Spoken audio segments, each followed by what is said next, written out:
Alright, boys and girls, welcome to video review lesson 6-5. Okay, just a quick little review from last section on 2-4. Complex numbers are in the form a plus bi. That's the standard form of a complex number, where of course a is the real component and bi is the imaginary component. Today, in this lesson, we're going to learn about imaginary numbers and complex numbers in trigonometric form. Let's just talk about what complex numbers are. Complex numbers are our biggest set of numbers. I'm going to write that up here as Cn for complex numbers. They're our biggest set. They're all numbers. Complex numbers could, of course, have two different components: the real component or the imaginary component. Okay, if it's completely real, there is no imaginary component, so it's a real number, and an imaginary number would have no real component. It would be completely imaginary. And sometimes we have both real and imaginary numbers, so therefore we have a complex number. It has a real component and an imaginary component. Okay, and then real numbers can be broken up into two different types of numbers. We have the rational, I'll call that RAT for rational, and I have the irrational numbers, and of course we know that rational numbers can be written as a fraction, a ratio of two whole numbers, and an irrational number cannot be written as a fraction. It is a decimal that goes on forever. It's a non-terminating, non-repeating decimal, such as pi, e, or a radical. Okay? Rational numbers then can be broken up into some subsets. The first one, the largest subset of rational numbers are integers, which are numbers without fractions and decimals. They can be either positive or negative. So this could be -1, 0, 1, 2, etc. Integers then can be broken up into another subset. We'll call these the whole numbers, and you guys know what whole numbers are. Whole numbers are our positive and zero integers. So 0, 1, 2, ... going on forever. And of course, a small subset of whole numbers are our natural or our counting numbers. And natural numbers or counting numbers is the exact same set of numbers as the whole numbers, except it doesn't have 0. So it's our positive integers: 1, 2, 3, ... Okay, so we can see this right now. I have the set of complex numbers, a plus bi. Sometimes there are purely imaginary numbers, but not too often. But they can be. Sometimes we have numbers that are completely real, the real numbers. And within the set of real numbers, and again, this should be completely all real numbers, are either rational or irrational. And inside the set of rational numbers, we have our integers. Inside the set of integers, we have our whole numbers. And if we take out 0, you can't see it here, but that's our set of natural numbers. Okay, we can graph complex numbers on the coordinate plane. On a coordinate plane where our horizontal axis, our x-axis, is our real axis, and our vertical axis, our y-axis, is really now going to be our imaginary axis. Okay, so 6 plus 2i would be this red dot right there. So if I were to graph the complex number 6 plus 2i, it would be right here at 6, 2. Okay, its absolute value of the complex number is just the distance from the complex number to the origin. So from the origin to the complex number. So it's just going to be, the absolute value of a plus bi is just a squared plus b squared square root thereof. So in this case, the absolute value of this 6 plus 2i would be the square root of 36 plus 4. 6 squared plus 2 squared, which of course is root 40, or 2 root 10. -7 plus 3i would be this green dot right here. So I went left 7 and up 3. -7 plus 3i. Its absolute value would be the square root of 49 plus 9, which is the square root of 58, and this negative 3i is a purely imaginary number, so it's just on the imaginary axis right here at negative 3i. Its absolute value is actually just 3. Okay, so let's take the absolute value, 6 plus 2i, and I have it graphed right here. It looks like a vector, so if I erase the vector, it would just be a point. So it's 6 plus 2i, but it's very similar to vectors. So I have 6 plus 2i right there. We're no longer going to write this in standard form. We're going to write this in trigonometric form, which looks like this. So in standard form, a plus bi becomes r cis theta. In other words, it's r cosine theta plus I sine theta. So we're just going to call this r cis theta. So I'll write this out like this. It's going to be r cis cosine I sine theta. So I don't have to keep writing this whole thing out. Okay? We're now, as we look here, our real component, of course, is the horizontal, so it's a equals r cosine theta, where r was like the magnitude of the vector. Now we call r the modulus. Okay, and theta is the direction of our what used to be our vector. It's now just our complex number, and we're going to call it the argument. It's going to be the argument. So our magnitude in a vector is the modulus in a complex number. The direction, or the theta, the angle, is called the argument in a complex number. Okay? So r is our absolute value. It's just like the magnitude, and of course it's the square root of a squared plus b squared. Okay, so we're on page 20 in your packet, page 20. We're going to multiply and divide complex numbers when they are in cis form.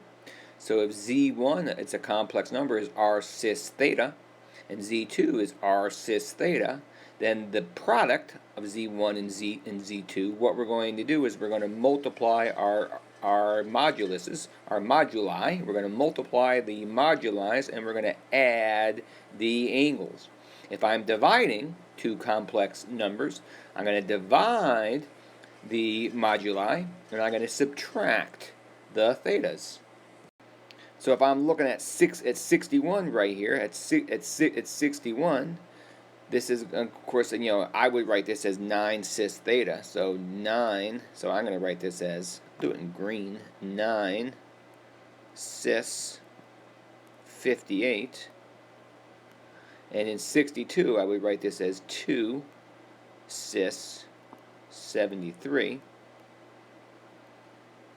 Okay, where 9 is my modulus, 58 is my argument for the first one, and in 62, 2 is my modulus, and 73 is my argument. But if I wanted to multiply these two complex numbers, I'm going to do 9 times 2. I'm going to multiply my my moduli, and I'm going to add my arguments. So that's 9 times 2. And then I do 58 plus 73. So it looks like if I multiply those, I'm going to get 18 cis 58 plus 73. Don't tell me. Looks like 131. So it actually would be a second quadrant complex number. And if I were to divide these two things, and I'll do that in red, I'm going to do 9 divided by 2 cis, and I'm going to subtract the angles this time, so 58 minus 73. And it looks like I'm going to get, and I'm going to write this off to the side here so I have room. I'll do it in blue, 4.5 cis. And it looks like my angle is going to be 58 minus 73, so that's going to be negative 15, which again I would probably write that as 4.5 cis. As opposed to going negative 15, I'm going to go around the long way. Just keep my angle between 0 and 360, so that would be 345. The equivalent of negative 15 would be positive 345. Okay, Who do you call when you have to switch houses? You call the mover. You call the mover. The mover's theorem. Yeah, I know. Okay, never mind. So if I want to take a complex number in trigonometric form, so r cis theta, so I'm going to raise that complex number to the nth power. What I'm going to do, so I'm going to take my r cis theta to the nth power.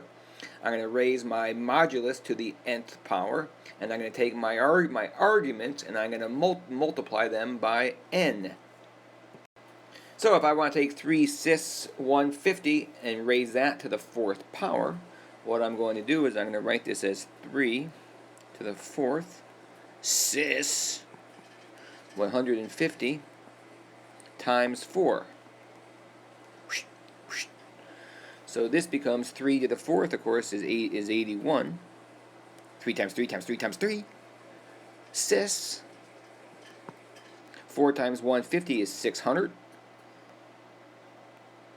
Now again, I'm going to take my final angle and I'm going to write that between 0 and 360. So I'm going to actually subtract by 360. And I'm going to get 81 as a final answer. 81 cis 240 degrees. Because 240 and 600 are co-terminal angles. And we learned that way back in chapter 4. Okay, here we go. Keep moving. Remember, this is just review. We did all this in class. So z, if z is a complex number, now I'm going to go backwards from the mover. So r cis theta. R cis theta is r cosine theta plus I sine theta. Cis, cis, cis. Okay, so if z is a complex number, and I'm going to go backwards from the mover, and I'm going to take some roots, so I'm going to take n number of complex roots. So again, our fundamental theorem of algebra says that if I have a complex number z and I take the nth root of it, there's going to be n number of those complex roots. So the nth root of the complex number is going to be, I take the nth root of my modulus, and I'm going to take my theta and divide by n. And then I'm going to keep adding 360 divided by n to the theta to come up with all of my n number of roots. And it will make sense once we do one. So if I want to take the 4th roots, that's my n equals 4. Well, if I want to take the 4th roots of 16 cis 60, what I'm going to do is I'm going to do 16. Take the 4th root of that, which of course is 2. And I wrote a 4 there. Okay, and then I'm going to do cis 60 divided by 4, and I'm going to keep adding my period, which is going to be 360 divided by 4. So what I'm going to do here is I'm going to take the 4th root of 16, which is 2, and my first answer is going to be 2 cis 60 divided by 4 is 15. Divided by 4, of course, is 90. I'm just going to write that. I'm going to write that up here. 90. Boop. Okay, so I'm going to take my first answer, 2 cis 15. I'm going to write my second answer is going to be 2 cis, and I'm going to add 90 to 15. So 15 plus 90 is 105. My next root is going to be 2 cis. And remember, the 2 is the 4th root of 16. 2 cis. I'm going to add 90 to 105, which is 195. And I need one more root for a total of 4. So I have 2 cis. Add 90 to 195, which is 285. And if I were to graph these complex numbers, I'm going to have a modulus of 2, and my first angle is about at 15. My second one is going to have an angle of 105 in the second quadrant, same modulus still, 2. My third one is going to have an angle of 195 right about here. Modulus is 2. And my last one is going to have an angle of 285 right about here. Modulus is 2. Boom. Okay, so if I want to find the 5 fifth roots of 32 cis 150, what I'm going to do is I'm going to take the 5th root That's a 5 of 32. Of course, that's 2. Sis 150. I'm going to divide that by 5. That's my argument. And I'm going to take 360 and also divide that by 5. And of course, now I'll just switch colors. So the fifth root of 32, of course, is 2. And I'm going to have sis 150 divided by 5 is 30. And I'm not going to add anything for my first answer, so there's my first answer. Now 360 divided by 5, of course, is 72. So my next answer is going to be 2, the fifth root of 32. Sis, 30 plus 72 is 102. My next answer is going to be 2, sis, cosine plus I sine theta. 102 plus 72 is 174. I better do this right. Doing this in my head. Alright, well, my next answer is going to be 2, sis, and I add 72 to 174. I think I'm going to get 246. And my last answer is going to be 2, sis, 246 plus 72 is going to be 318, if I've done my math correctly. And there are my 5 fifth roots of 32 sis 150. Alright, folks, hope that was a good review. Have a great couple of days, and I shall see you soon.